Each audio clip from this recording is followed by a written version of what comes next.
अंग्रेजों को माफीनामे लिखने वाला, रिलीजन की पॉलिटिक्स करने वाला, बापू को मारने वाला वीर सावरकर एक फ्रीडम फाइटर या एक ट्रेटर, एक ऐसा शख्स जिसके नाम से ही विवाद शुरू हो जाते हैं।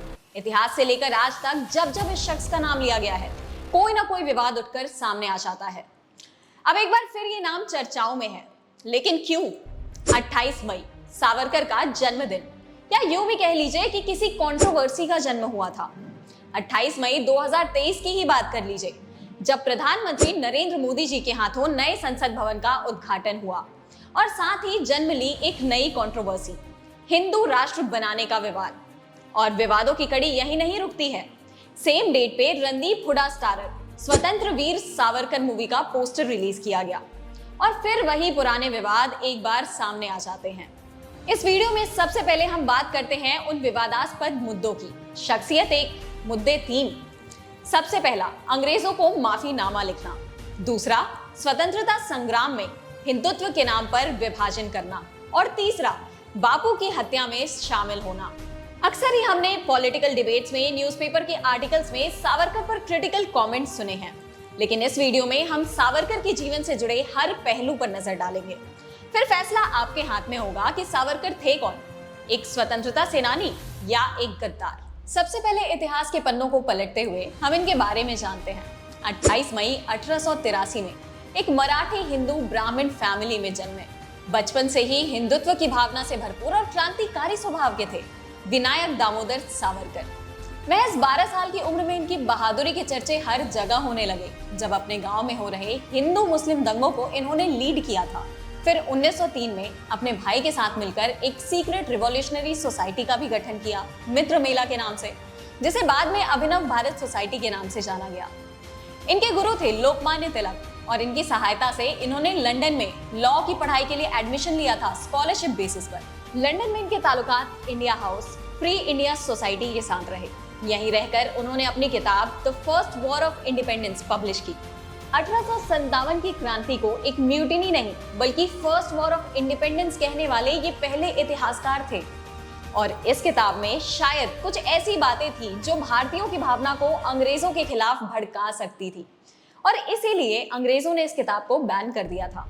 लेकिन इनका रिवॉल्यूशनरी माइंडसेट कहाँ रुकना था। इन्होंने लंदन से ही इंडिया में गन्स की स्मगलिंग शुरू कर दी। अपने एक बैचमेट मदन लाल धींगरा को भी गन पकड़ाई, कॉलोनियल ऑफिसर कर्जन वाइली को शूट करने के लिए। गांधी जी और सावरकर, दो विपरीत मानसिकताओं का भी मिलन पहली बार इसी जगह पर हुआ था। इसके बाद 1909 में मॉडले मिंटो रिफॉर्म्स आए। आप सबको तो पता होगा ही, हिंदू मुस्लिम के अलग अलग इलेक्टोरेट्स बांटे गए और इसके खिलाफ इनके भाई गणेश ने आर्म्ड रिवॉल्ट शुरू कर दिया। अंग्रेजों ने पाया कि इस सशस्त्र आंदोलन में सावरकर भी संलिप्त थे और इसलिए इन्हें अरेस्ट करने का वारंट भेजा गया। लेकिन इनकी सुनवाई भारत में होनी थी और इन्हें शिप के रास्ते भारत लाने की कोशिश की गई। जब इनका शिप फ्रेंच टेरिटरी के पास से गुजर रहा था, ये शिप से कूद गए और मीलों तैरकर फ्रेंच टेरिटरी पहुंच गए। वहां पहुंचकर इन्होंने एक पॉलिटिकल असाइलम की मांग की, लेकिन उस वक्त वहां जो पोर्ट ऑफिशियल्स थे उन्होंने इनकी मांग को ठुकरा दिया, इग्नोर कर दिया। बाद में परमानेंट कोर्ट ऑफ आर्बिट्रेशन में इनका केस चला, लेकिन आखिरकार ब्रिटिश सरकार को ही इनकी कमान सौंप दी गई। इन पर 2 ब्रिटिश ऑफिशियल्स के मर्डर का इल्जाम लगाया गया और 25-25 साल की 2 उम्र कैद की सजा सुनाई गई। इन्हें काला पानी भेज दिया गया। काला पानी आज की तारीख में अंडमान एंड निकोबार, लेकिन तब वो इतना खूबसूरत नहीं हुआ करता था। वहां कैदियों के साथ इनह्यूमेन ट्रीटमेंट किया जाता, उन्हें 4 दीवारी में कैद कर दिया जाता। वो किसी से बातचीत भी नहीं कर पाते, उन्हें उसी 4 दीवारी में मलमूत्र भी त्यागना पड़ता। उनसे ब्रिटिश ऑफिशियल्स की बग्गी खिंचवाई जाती और जो ना खींच पाता उन्हें कोड़े से मारा जाता। खाने में उन्हें केवल और केवल सूप दिया जाता था। आखिरकार 10 साल बाद 1921 में उन्हें काला पानी से रत्नागिरी जेल में शिफ्ट कर दिया गया। यहीं रहकर उन्होंने अपनी आइडियोलॉजीज ऑफ हिंदुत्व भी फॉर्मुलेट की और 1924 में उन्हें जेल की कैद से आज़ादी भी मिल गई। लेकिन इसके बदले उन्हें अपनी आज़ादी की बागडोर अंग्रेजों के हाथ में देनी पड़ी। यहाँ इतिहासकार उनकी इन मर्सी पिटिशंस को लेकर उनकी काफी आलोचना करते हैं, लेकिन मेरा सवाल उनसे ये है कि जब 1923 में मोतीलाल नेहरू जी ने अपने बेटे जवाहरलाल नेहरू के लिए इन्हीं अंग्रेजों के सामने अपनी मर्सी पिटिशन लिखी थी, वो भी तब जब नव रियासत में एंटर करने के लिए महज 2 साल की सजा सुनाई गई थी जवाहरलाल नेहरू जी को, क्या जवाहरलाल नेहरू जी 2 साल की सजा भी नहीं गुजार पाते? कोई इनके बारे में बात क्यों नहीं करता? क्या ये मैनिपुलेशन ऑफ हिस्ट्री नहीं कहा जाएगा? सेकेंड वर्ल्ड वॉर के टाइम ब्रिटिश की डिवाइड एंड रूल पॉलिसी शायद इतनी इफेक्टिव थी कि भारत 2 नहीं 3 हिस्सों में बटा हुआ नजर आया। एक और थे सावरकर जी, जो उस वक्त हिंदू महासभा के प्रेसिडेंट भी थे। वो हिंदुओं का सपोर्ट लेकर पहुंचे थे ब्रिटिश सरकार के पास कुछ शर्तों के साथ। और दूसरी ओर जिन्ना, जो मुस्लिम का सपोर्ट लेकर पहुंचे थे अपनी शर्तों के साथ। और तीसरी ओर थे द नेशनलिस्ट, गांधी जी के फॉलोअर्स, जिनकी बस इतनी सी शर्त थी कि भारत आजाद होना चाहिए।